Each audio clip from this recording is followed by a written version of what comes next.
under the lily, branches of the same tree, dancing leaves floating downstream. This is how creation sings, here to be what we're meant to be. If one can see, we all can see, forming our reality. This is how creation sings. This is how creation sings.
Welcome to Unity of the Valley Spiritual Center.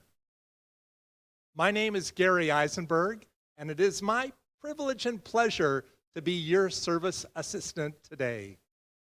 Unity of the Valley is part of Unity Worldwide Ministries, and you can find us locally at 350 North Orchard Avenue in Vacaville, California. At this time, we may be physically distant, but we are all spiritually close, and we can't wait for all of us to get back together again and celebrate in person. That time will come. Let us begin today's service with prayer. Dear God, thank you for this glorious day.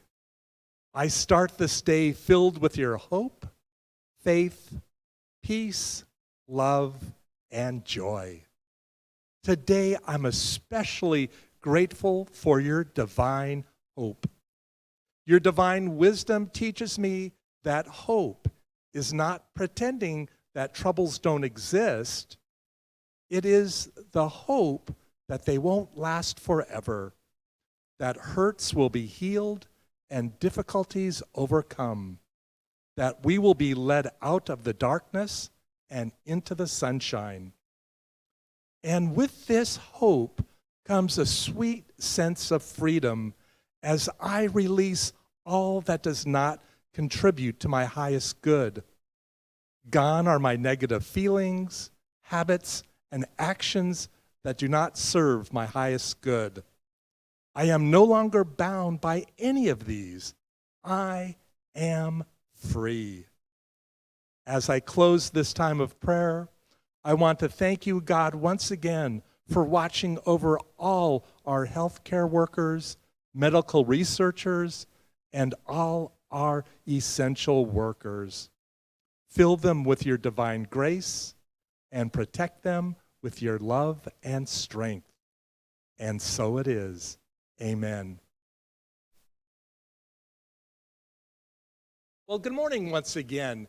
Unity of the Valley Spiritual Center is alive and well.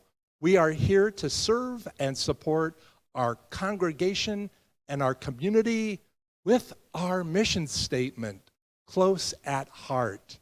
Here at Unity, we are transforming lives. Yes, we are. Inspiring growth, creating loving community, and of course, shining the light of God. We are so blessed to have such a strong online presence with our Sunday and Wednesday services. And we are so blessed to be able to offer other Zoom opportunities like our YOU are experiencing right now. For more details on this YOU Zoom meeting, please contact our office at unityvv@pacbell.net. The job of service assistant comes with great power and responsibility. And I have been given the power to be able to look right into this camera lens and see you as you truly are.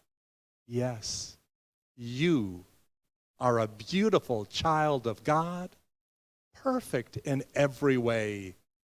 You are loved unconditionally, just the way you are. Let's take that in and affirm it for ourselves together. I am a beautiful child of God, perfect in every way. I am loved unconditionally, just the way I am. It is time for our community announcements. This first announcement I am so excited about because it speaks about why I love Unity of the Valley Spiritual Center so much. Unity offers me practical Christianity. It is Bible-based. It is non-denominational. And if Unity were to have a textbook about Unity's beliefs, guidelines, it would be the book Lessons in Truth by H. Emily Cady. And we are so lucky to have a new class being offered to explore this book. People tell me that each time they read it, they get a different experience. So if you have read it before, or if this is your first time, you will want to sign up with this class taught by Reverend Dalia Adams. It will be a Zoom meeting. It will be held Wednesdays. Right now the time is 11:30 to 1 o'clock. You are going to contact the office at unityvv@pacbell.net and indicate that you would like to sign up for this class. That will teach you everything you want to know about Unity. So be sure to check that out. Now, our next announcement, I just want you to imagine with me, you're at home. The table is set with fine linen and your best plates. Candles may be lit, and you are ready for a wonderful, scrumptious dinner. And the best part is, you don't have to do any of the cooking. When that table is set and ready, all you have to do is go to Tahoe Joe's April 30th and pick up your dinner. For the low, low price of $20, you have your choice of steak or barbecue chicken breast or Sierra ribs with all the fixins.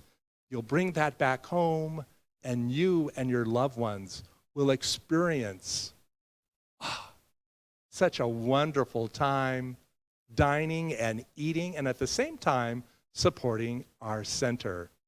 So make sure that you check that out.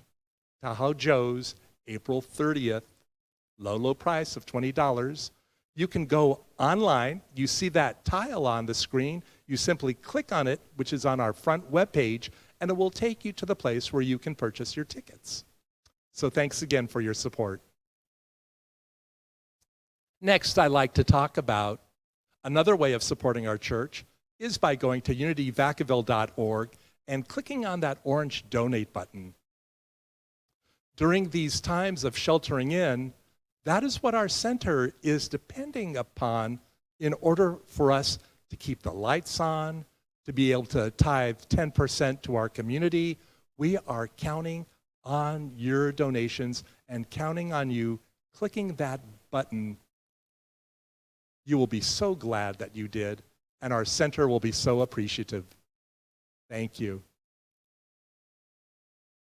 We affirmed that we are beautiful children of God. And sometimes during the week, we forget. And if you need help remembering that, our prayer chaplains are simply an email away, simply by emailing unityvv@pacbell.net.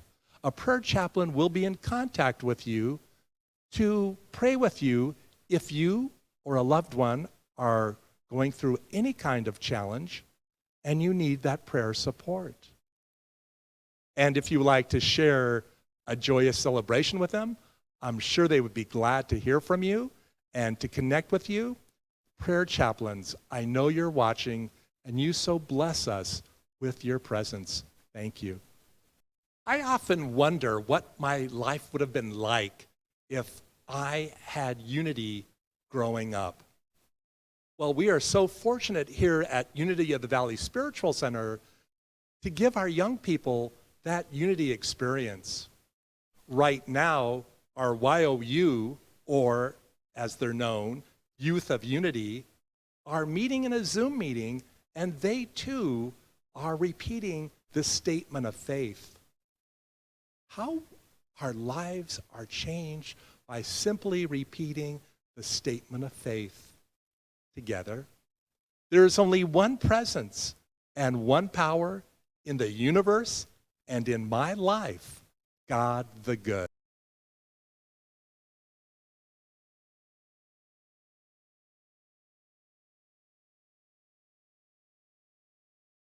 I can see clearly now, the rain is gone. I can see all obstacles in my way. Gone are the dark clouds that had me blind. It's gonna be a bright, bright, sunshiny day. I think I can make it now, the pain is gone. All of the bad feelings have disappeared. Here is that rainbow I've been praying for. Gonna be a bright, bright, sunshiny day.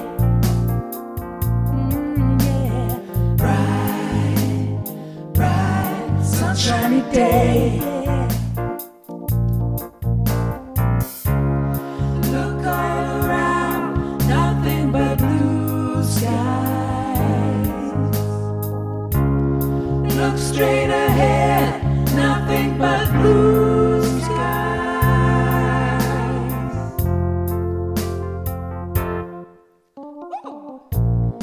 Do do do do do do do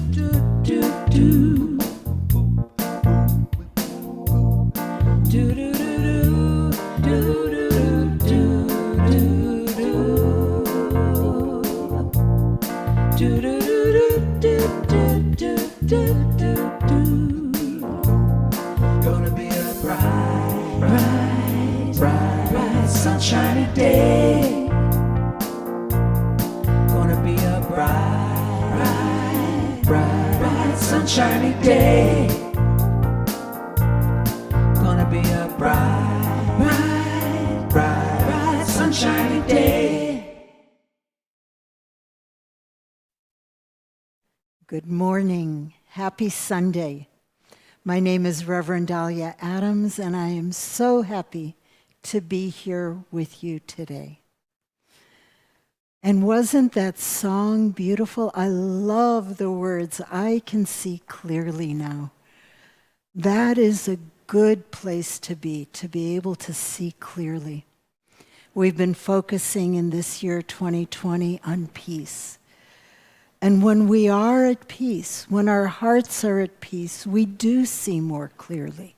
We're not clouded by our fears and our judgments that peace allows a clarity of perception that's amazing. And the other way around, when we see clearly, we contribute to that experience of peace. We contribute to the peace in all of the people that we meet, in all of those around us. So today we are talking about peace, which is our theme for the year, and we are also talking about how we see things, how we hear things, how we take in information, and what we make of it. The words, "grant me right perception," are a line from a prayer that St. Francis would pray, and more about that later. But we'll look at that deeply. What does that mean, and how do we do it, and why do we do it? Grant me right perception. So if we go to the great authority, Google, we find that perception is the ability to become aware of something through the senses. A pretty simple definition, and really it is, because there are thousands of definitions out there that are much more complicated. The ability to become aware of something through the senses. So the senses are our sense of sight, sense of smell, sense of hearing, sense of taste, our kinesthetic sense, our sense of feeling. So through these senses we take in signals, chemical signals, electromagnetic signals, light signals, pressure signals. But the key in that definition, the part that makes it a challenge, is the word aware. How is it that this information that we manage to pick up, these signals that our senses pick up, how is it that those signals become part of our awareness? Awareness is linked to the word consciousness. And when you start exploring what is awareness, what is consciousness, that is a huge mountain to climb, or a deep well to explore. And I don't think anybody has fully understood the meaning of the word awareness. But somehow these signals become part of who we are, what we know, what we see, what we believe, what we know to be true. And we'll look at that a little bit more today. Another definition that Google offered up was the process of getting, selecting, organizing, and interpreting sensory information. So the getting that's the piece where the signal exists, and our sense organ has the capacity to pick it up. But then the process of selecting is very interesting too. Apparently, according to research, we pick up about 4%, not 40, not 14, 4% of the information that is around us. What happens to the other 96%, and why is it that we pick the 4% that we pick? And then organizing those bits of information that come in, and interpreting, making sense of them, giving them meaning.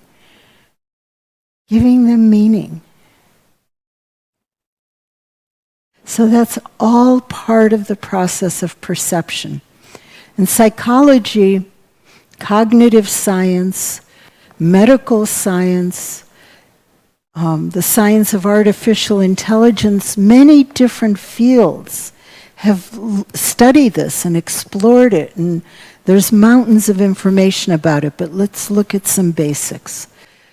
This is an image that has often been shown for many, many years, and it depends on what catches your eye. If you're drawn to the black part of the image, you see a goblet. The goblet is called the foreground, the thing that pops, the thing that you see. However, if your eye is drawn to the white part of the picture, you see two people facing each other.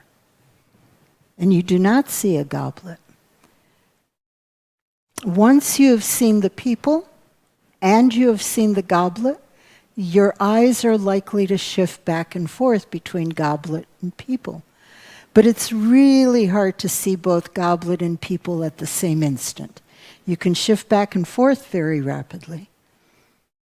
And then if you haven't seen the goblet yet, you might be sitting there wondering, what in the world is she talking about? There's just two people there. Or maybe if you have seen the goblet and you haven't seen the people, you might also be thinking, what people is she talking about? You can look this up online and play with it, and there are many others like it, and they're kind of fun. And it's the same bits of information, but what we take away, what we see, will be different from person to person, from moment to moment. Here's another one. This is a wonderful story I've heard many, many times. I don't know its origin. I should, but nevertheless, there are 6 blind men who come across an elephant. So they start using the sense of touch to determine what is this object that they came up against. And one man says it's a rope. He's holding the tail of the elephant and he says it's a rope. The man next to him is feeling the side of the elephant. He says, no way, it's a wall. It's a wall. And the man just next to him is holding the elephant's leg and says, no, it's a trunk, like a tree trunk. And the next one is holding the ear. He says, no, it's like a big fan, but it's soft. And the next one over says, no, it's some sort of weapon. It's a sharp, curved weapon. And the last one, who's holding the trunk of the elephant, says, no, it's a snake. You guys have it all wrong. Now, if each one of these men is willing to allow that the other's perception may be true, that there may be truth in what each person perceives, they can come together and come to know what an elephant is. They can approach the truth of what's before them. But if they dig in, saying, I'm right and you're wrong, they could spend a lifetime proving their point. Here's another example. Okay, there's 2 men standing on each side of a number, and one of the men is very definite that it is a 6. And the other one yells back, no way, it's a 9. And the other one says, you blankety blank, I know what I see, it's a 6. And the other one says, how could you possibly think it's a 6 when it's clearly a 9? Anybody would see that it's a 9. Perception, viewpoint, how you see it, how it comes into your awareness, right? And we do this. I mean, look at what's happening in our country politically. People stand on each side of an issue and know, because they can see clearly. They can see clearly now that it's a 9, that this is the only way of interpreting those signals. And the other person is standing from another vantage point and says, this person is an absolute whatever, I won't say it. Perception. And that's one of the things about our experience of perception. We believe what we see. We know what we hear. I heard you. You said, da da da da da da da. No, I didn't say that. Okay, so when we have this experience of perception, our default is to know that we are right. When I have heard something or seen something or smelled something, I know what I perceived and I am right. And that's where the problem is. And that's why there in a prayer. St. Francis every day would pray a prayer, and it was about a paragraph long. And I remember reading it when I was in Assisi. It was on a bronze plaque in a church where he would come and kneel every day and pray. And the whole prayer was written out, and it was so beautiful. I memorized it, and I knew that I would never, ever forget it. It was so beautiful. And then I forgot it, except for this one line: grant me right perception. And I had two reactions to that prayer. One, it didn't feel as heartfelt, as warm as the prayer of St. Francis that I was raised with. Lord, make me an instrument of your peace. Where there is hatred, let me sow love. That one really pulled at my heart. This one seemed a little colder.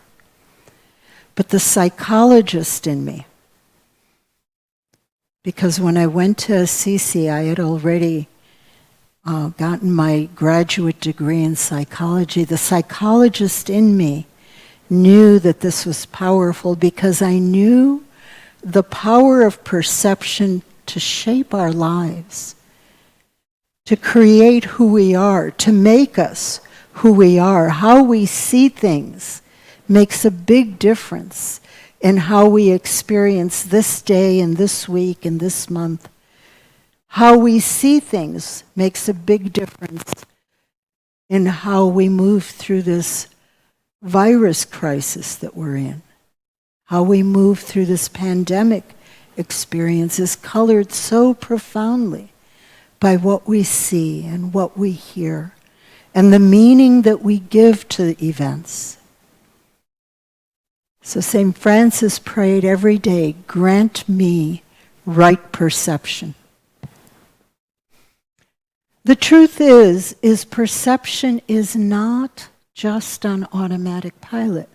We learn to see. We learn to hear. We learn to taste. If you've ever gone out to try to learn how to taste wines, there is a practice and an art and a learning to that. Or if you went to train to be a chef, you would have to learn how to smell and how to taste very, very well. Or an artist or a photographer learns how to see in ways that the general public might not. A musician learns to hear in ways that I will never hear. We learn to see, we learn to perceive. That little picture there is a robin, and that robin is holding a worm. And baby robins, as they grow up, have to learn how to see worms. And there's study after study that shows that. We all need to learn how to see what we see.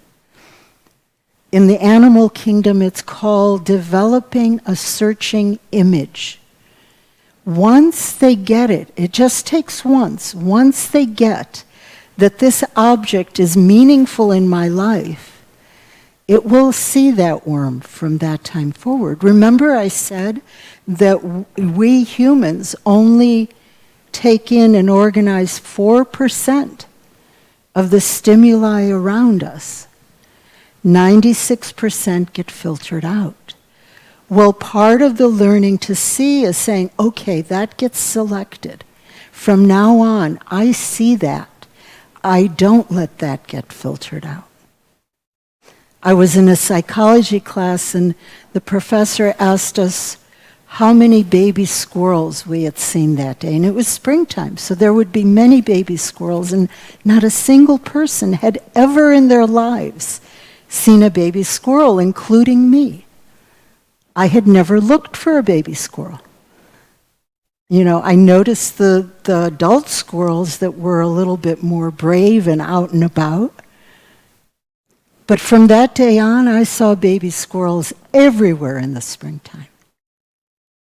So we learn to see, we learn to what to select, what to make important. what requires us to give it meaning, we learn to see. And this was obvious, again, a story that I've heard told many, many times. So I don't remember the origin. But there was a day at school, elementary school, and the little children were given the task of drawing a picture.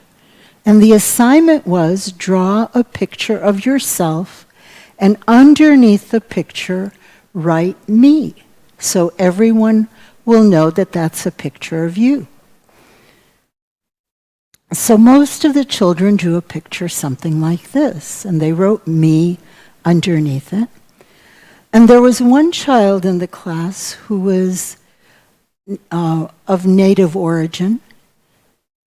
This child was raised with tribal traditions, and this was his picture of me.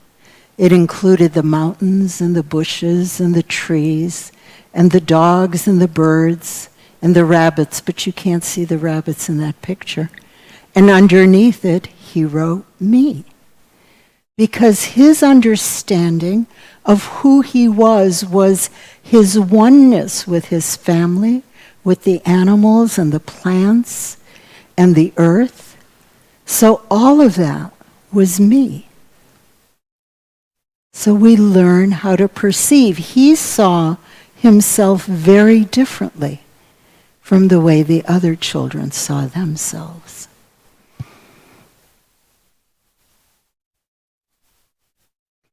We see what we focus our attention on. And in Unity, we talk about that all the time. That which we focus our attention on grows and becomes stronger. And that which we ignore fades away. So that's a little cup, and it's there because you can hide some chocolate under it. And at one point you'll be asked to focus your attention on a cup just like that. There was an experiment that was done in 1999 by Simons and Chabris, and it was called the Selective Attention Test. And I have several times been in workshops where the video of that test was shown. And the video is introduced. What it is a group of people in a lobby area playing basketball. Some have dark shirts, some have white shirts. And the task that those of us in the audience had was to count how many times the players in the white shirt passed the ball. So I was sitting there counting, and I think I got up to 9 or 10. And then the video ended, and the leader of the workshop asked us how many times we saw the ball passed. And people answered anywhere from about 5 to 13 or 14. And the leader of the workshop then said, no, the ball was passed 15 times. I will show you the video again, see if you can see all 15 times. So I watched again, and I was very, very attentive, and I could see 14 of the passes, but I couldn't see the 15th. And so we talked about how many times and why it is that we miss things even when we're looking for them. And then she said, how many of you saw the gorilla in the video? And no one had seen, we had seen this video clip twice, and no one had seen the gorilla. Can everyone see the gorilla in the picture there, in the snapshot? Okay, you've had that in front of you without it moving. So then she showed it a third time, and still not everyone was able to see the gorilla. A person dressed as a gorilla walked through the entire frame, and it was possible to not see it. So selective attention, part of that filtering is automatic. Part of it is by choice. So more recently, someone repeated that with a simpler setup, and it was uploaded by Marissa Webb 2 years ago in 2018. And so she tried the same thing, and what she did is she hid that piece of chocolate under one of those cups and then manipulated where the cups were, and your job was to know at the end of the experiment where the chocolate was. And she did that with 3 cups. I will not show you that one. That one's pretty easy, even I got it. Then she repeated it with 9 cups. And she told everyone that the chocolate will be under one of the red or pink cups, the whatever color you see there. And so you knew all you really had to do was follow the red cups, but the others were a distraction, and that was stated, that these are distractions. So I will show you now the video of how this worked with 1 piece of chocolate and 9 cups. Okay, here goes. So now we're going to make it a little more complicated. I've added an extra pair of hands, and I've added additional colors here. But that's only to distract you from the pink cups. The pink cups will always have, one of the pink cups will always have the Hershey Kiss underneath.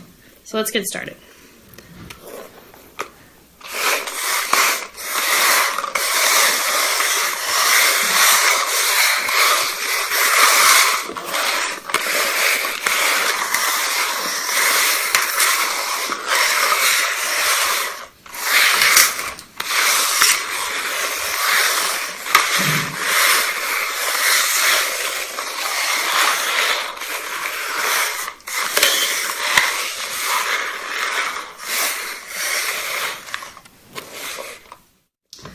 So can you guess where the Hershey Kiss is?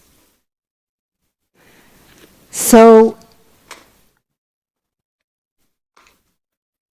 there we go. How many of you were able to stay with that and know where that piece of chocolate was? How many of you saw the duck? And how many of you noticed that we started with blue cups, and at the end of the exercise, all the blue cups were gone and were replaced by green cups? You watched it, right? It was right in front of you. And I bet anything that there is a part of you right now saying, I saw it, there was no duck, and the colors were not switched. Because we saw it, and we put so much emphasis on the truth of what we see and what we hear and what we make of it all. So I'm going to show you the video again. Look for the duck, look for the colors changing, and pay attention to where the piece of chocolate goes. So now we're going to make it a little more complicated. I've added an extra pair of hands, and I've added additional colors here. But that's only to distract you from the pink cups. The pink cups will always have, one of the pink cups will always have the Hershey Kiss underneath. So let's get started.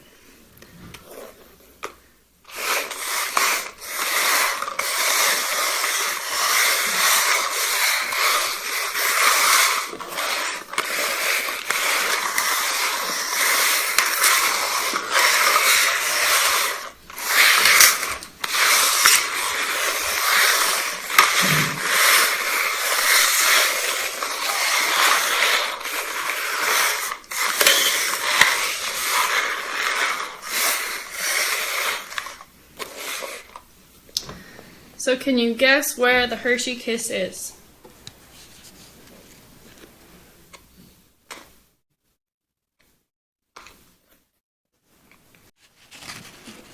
Okay, so this time my guess is you may have seen the duck.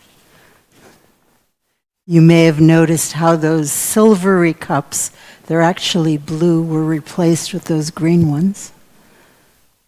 And maybe you were also able to follow where the piece of chocolate went. So all of this to realize that perception, what we see, what we hear, what we smell, what we taste is not absolute. There are signals out there, and we pull in a small percentage of them, and then we make meaning out of them, and then we know we are right. We know that we are right, and that so-and-so that sees things differently from me, that person is wrong, right? If I could see your hands, I could ask how many of you have ever experienced that, and every single hand would have to go up. So, when St. Francis was praying, "Grant me right perception," I imagine that what he was saying to the God of his understanding was, teach me to see it right. The very first experience I had with unity was at First Unity Church in St. Petersburg. The minister was Reverend Alan Robotham, and one of the first teachings that I got from him, and he would say this over and over and over again, when you are faced with a difficult situation that you want to grow through or move through or maybe even change the situation, you never ever begin by taking action. You begin by seeing it right, because you might fix it completely wrong unless you first see it right. And there were layers and layers of meaning to that, and we'll go into that on other Sundays. But for now, we begin by seeing it right. And when we pray for right perception, we are praying to see it right, to see the truth in that situation. We are also, along with St. Francis, praying, teach me to see through the eyes of God. You know, we can, especially in our interactions with people, we can begin clashing and then begin judging and seeing ourselves as right and better and the other person as not as good and all wrong. But through the eyes of God, how would it look? Through the eyes of God, each person might be a beautiful child of God, perfect in every way. And the details of what they are agreeing or disagreeing on might not be as important as the truth that each is a child of God. Each is an expression of the divine. Each, at the very deepest level, is perfect just the way they are. When I was taught counseling, my best teacher, the wisest teacher that I had, and the most powerful therapist I had ever met, would teach us that the most important thing was not the diagnosis, not the techniques we learned, not the many tricks or tools that we learned, but to always sit down with the person and to see them perfect just the way they were, and to know that within each person they had everything within them to grow and unfold and become all that they were meant to be. So teach me to see through the eyes of God. That's right perception. Teach me to focus my attention on truth. Just like that example that I gave, I could focus on all the things that that person did that made me angry or disappointed me or left me feeling betrayed. And the truth here is that I'm having difficulty with what's going on, and there is pain that I'm experiencing. I'm feeling hurt and upset. So the truth is that I need an experience of love. So I pause, and I love myself just the way I am, upset, distressed, possibly wanting to judge, but I love all of that because the only answer, the only pathway to healing that pain is not the other person changing, but the love that enfolds me. For the love of God always enfolds each and every one of us. And to awaken to that, and to feel that love, and allow that love to express through me and direct it right back at me. That's focusing my attention on the truth in that moment. Truth with a capital T.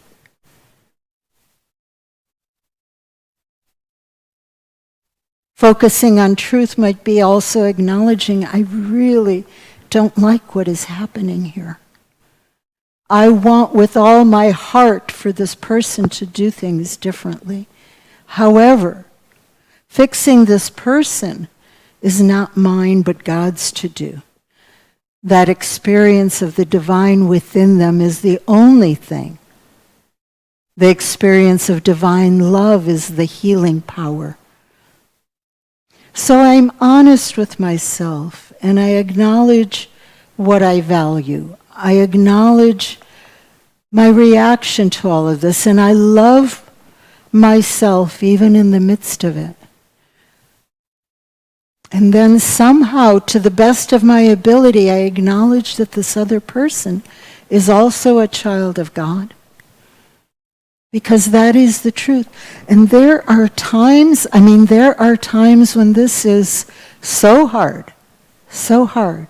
I have found myself praying, God, I know there is a truth. I know there is a truth, and I just cannot see it in this moment. In fact, right now, I cannot even look at this person. I cannot even listen to what this person is saying. You look at that person. You listen to that person. I release all of that into your hands, for this is your child. This is a child of God. And I've got some growing and learning to do, and trusting that through you, the highest good is unfolding despite appearances. And we say that in unity, we see truth despite appearances. And that's where unity really interlocks with psychology, cognitive science, artificial intelligence, that delve into this whole thing of perception. It's powerful, it's amazing, it's wonderful. And we need to know that just because we saw it, just because we heard it, just because we smelled it, that is not truth with a capital T. It might be science, it might be worth considering and taking into account and using as far as guidance in our actions, but always seeing past all of it into the truth that God is present in all circumstances. God is present in this pandemic, not causing it or foisting it on people, but as I walk through my experience of the pandemic, knowing that wherever I am, God is my source of strength. That is the truth to focus on. Knowing that whatever my experience of this pandemic might be, that God is wherever I am, and God is love, and that love is carrying me through this situation. That is the truth to focus on. There are other truths with a small t, but we have to be careful of those. The truth with a capital T is where we find our strength, our certainty, our love, our understanding, our wisdom. So it all brings me back to the very first teaching that I absorbed from unity, which is to see it right. And that's a picture of my first minister. And I thank him for that teaching. And I offer it to you. We can join together in praying, God, grant me right perception, and then go through our days with the intention to see it right. Namaste.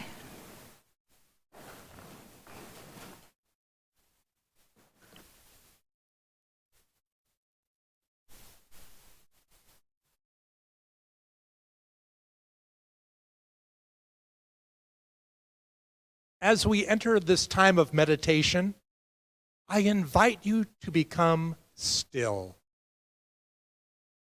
I invite you to take your favorite meditation posture and let the music of Narayan and Janet enter your heart. Fill your heart as we now center within.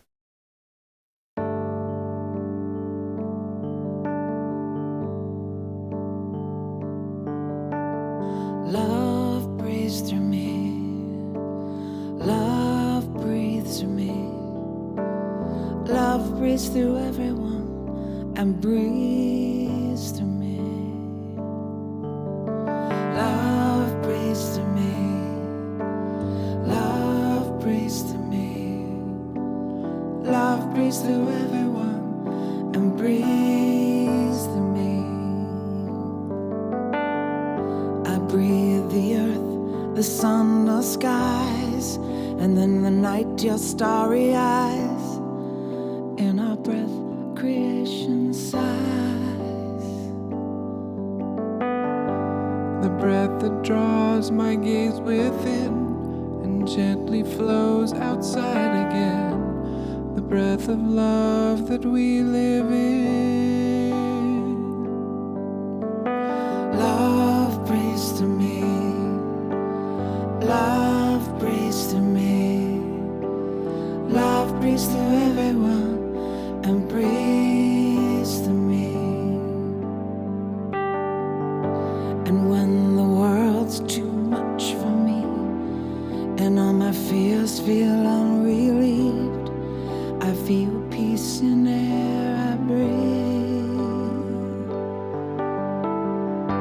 The temple bells, the oceans roar, our spirits with each other soar. The God of love comes back for more. I am divine, I know it too.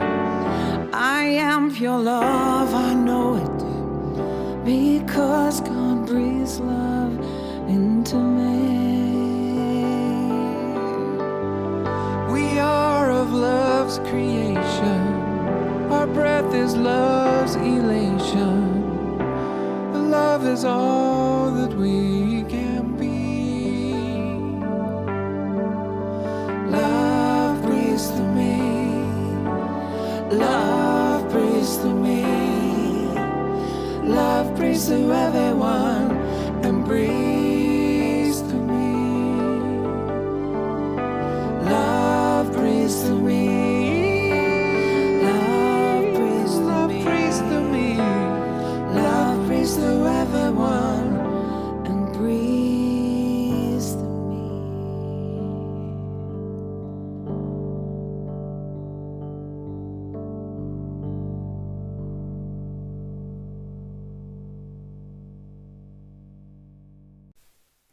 And so we move deeper, deeper into our time of meditation. I invite you for a little while to focus your attention on the movement of your breath, even as you hold the truth that love truly does breathe through each and every one of us.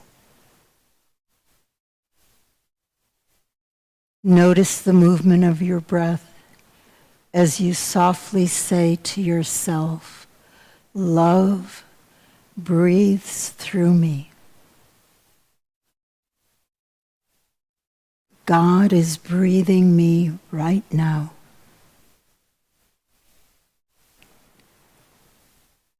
Infinite love is breathing through me.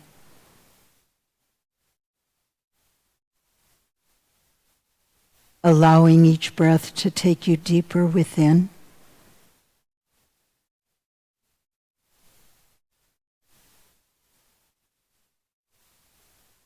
deep into that sacred space within you, where you feel, where you know, where you see the presence of God.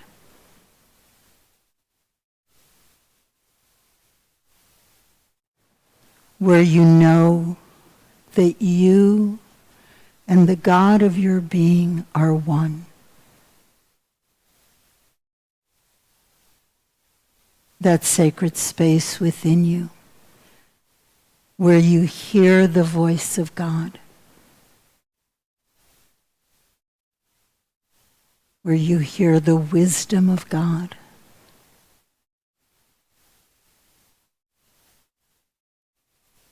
where you feel the guidance that is the presence of God.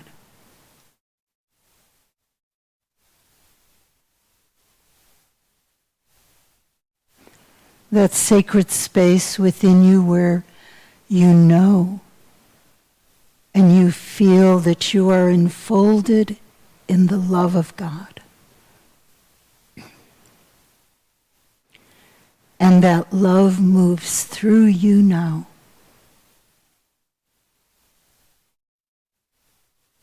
That love breathes through you now.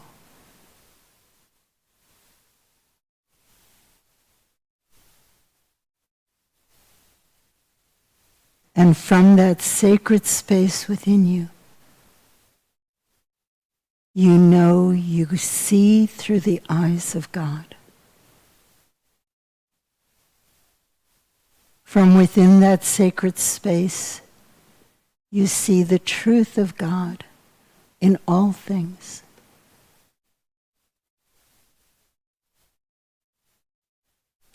That sacred space within you that allows you to know that wherever you are, God is.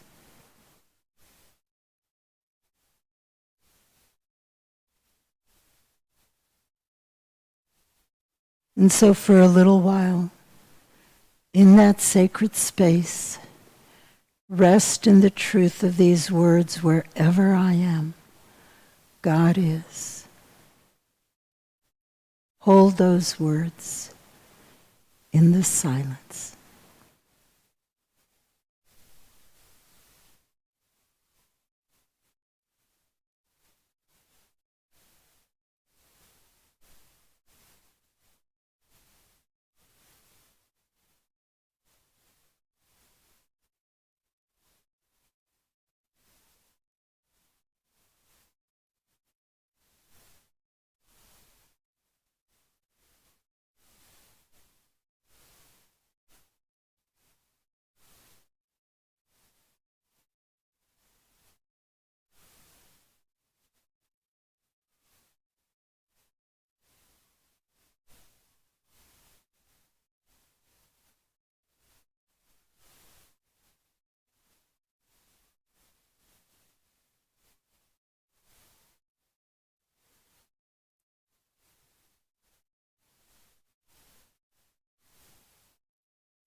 Love breathes through me right now.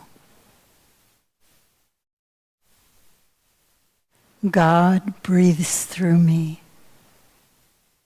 with every breath that I take.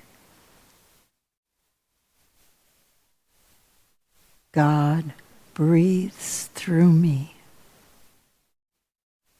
Holding that affirmation in your heart, Allow yourself to gently and easily bring your attention back to the present moment, to this time and this place. Take a nice deep breath, feel the ground beneath your feet. When you're ready, go ahead and open your eyes. And then when you're ready, join with me in saying thank you. Thank you, God. Amen.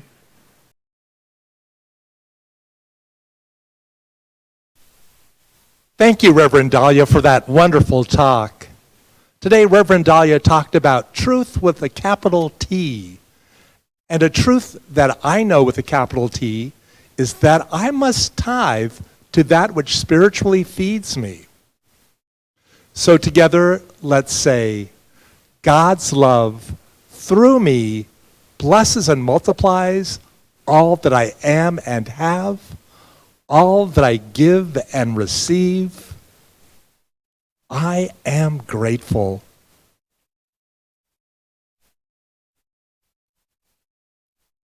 If you would go to unityvacaville.org and click on that donate button, our center will be much appreciative of your financial support.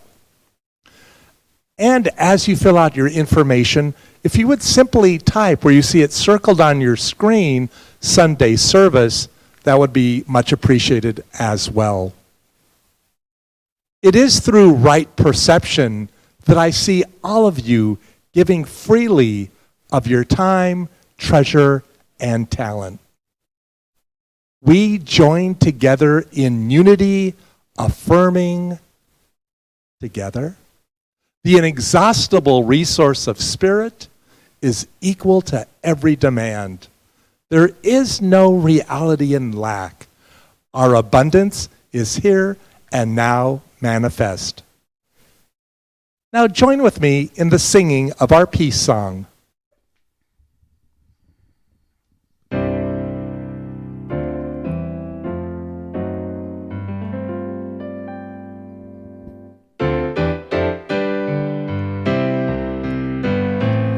Let there be peace on earth, and let it begin with me.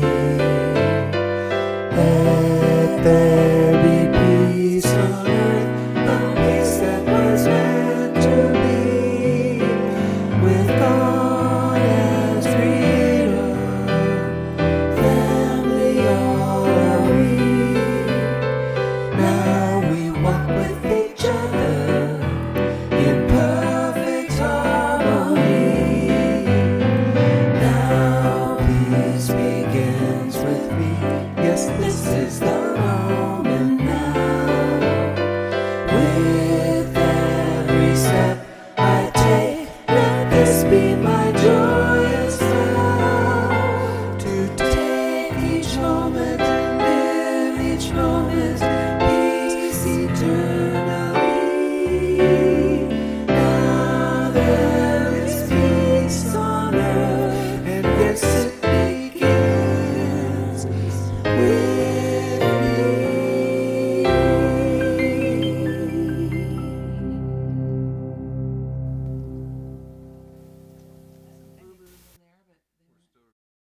Let's join together in the prayer for protection. Together. The light of God surrounds us.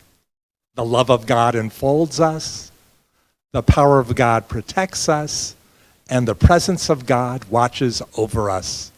Wherever we are, God is. We are one holy family. We celebrate our oneness and honor our diversity. And so on this glorious Sunday morning, as we close our service, it is time for gratitude and thanks. First, I would like to thank, talking about right perception, did you notice the beautiful flowers this morning? I would like to thank our flower committee for the beautiful flower arrangement. We are so appreciative of your efforts and making our sanctuary a place of beauty. Thanks to Narayan and Janet again for your music that is so wonderful and connects us all together in spirit. Thank you.